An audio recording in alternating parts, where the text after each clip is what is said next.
Well, happy Monday. Hope you had a great Christmas, that you enjoyed that time, and that you remembered the birth of our Lord, his incarnation.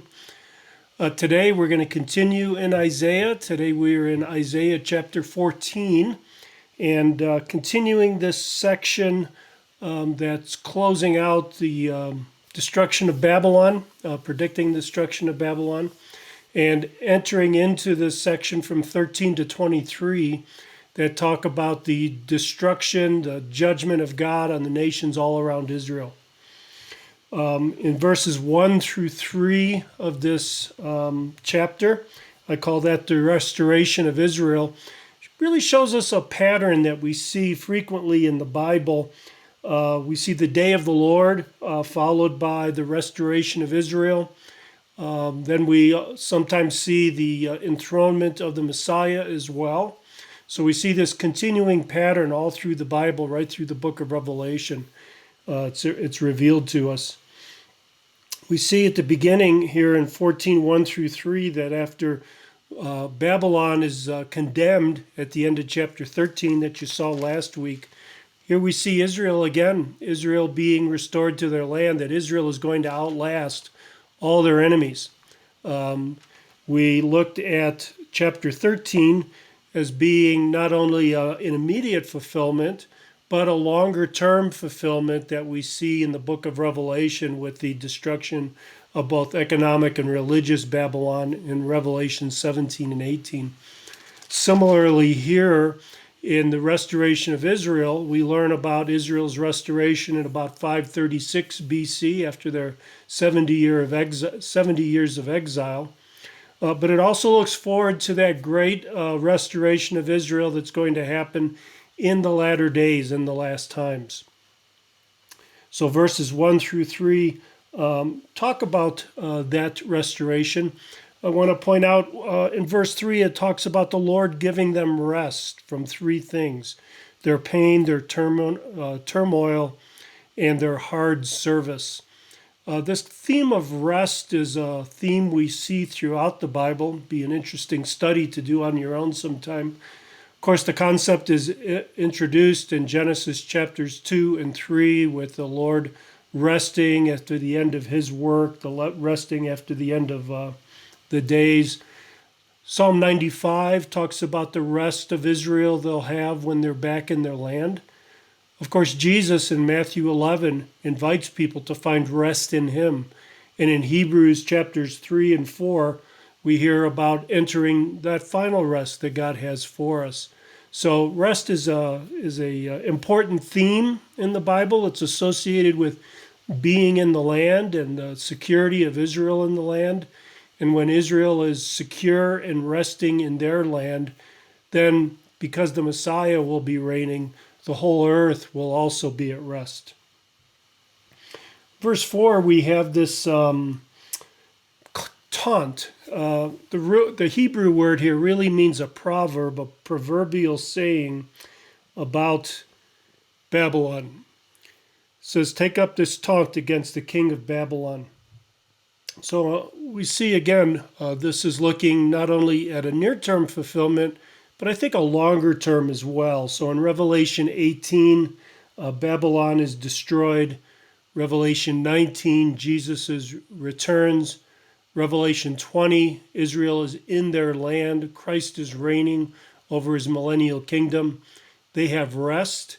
And at that point, after they have that rest, they take up this taunt or this proverb against the king of Babylon. Next section that I have here is verses 4 through 11. We can call that the king of Babylon in the place of the dead, or what we would understand today to be the king of Babylon in hell.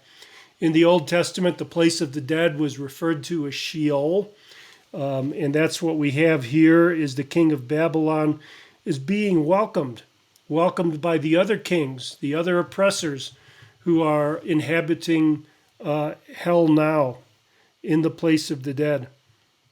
They come up to greet them and to greet him. This is the place where all tyrants go, and that's where the king of Babylon is going to be confined.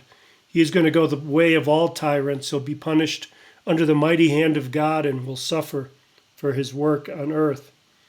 Notice in verses 4 through 8, the world is at peace. This is not just the peace, again, of that first restoration of 536 BC when Persia destroyed Babylon and displaced them as the ruler of the world. But this is the peace at the end of the age, the peace when the Messiah reigns. Verses 9 to 11, we see the fate of all oppressors. It says Sheol, that place of the dead, beneath is stirred up to meet you when you come. So the arrival of this Babylonian king is going to cause a great disturbance in the place of the dead. It rouses the shades to greet you. This is a Hebrew term behind this word that talks about basically ghosts, dead spirits that are confined to Sheol.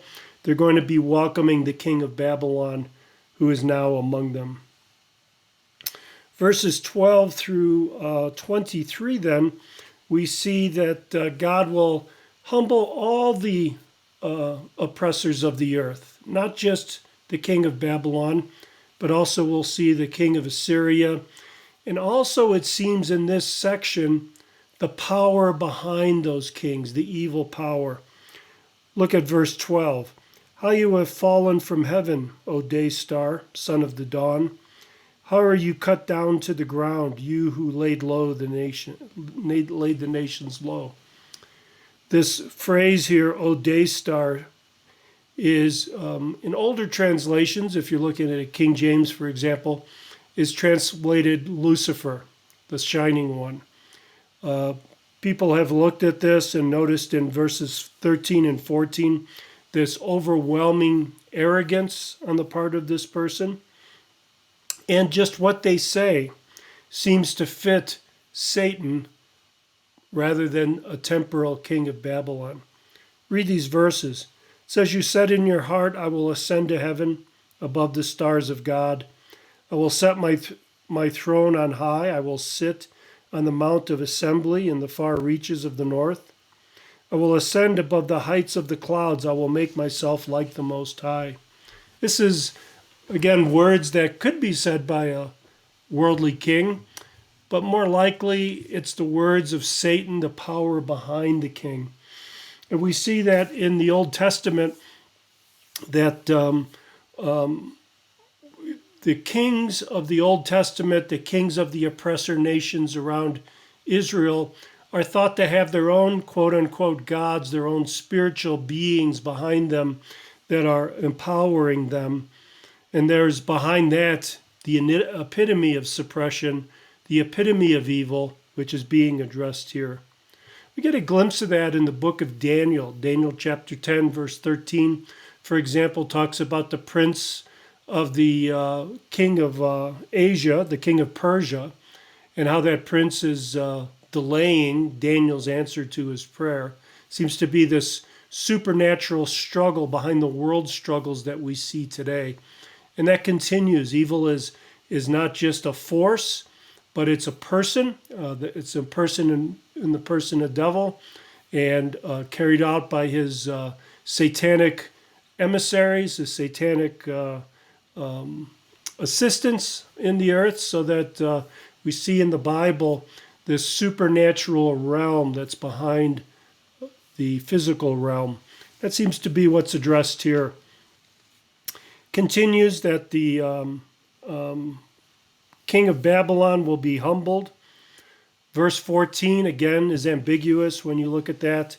Is he talking about the king or the power behind the king? Verses 18 through 21 of this chapter then talk about the humility or humiliation of the king of Babylon in his judgment. He's utterly devastated. He has no dignity. Doesn't even have the dignity of a proper burial, according to this.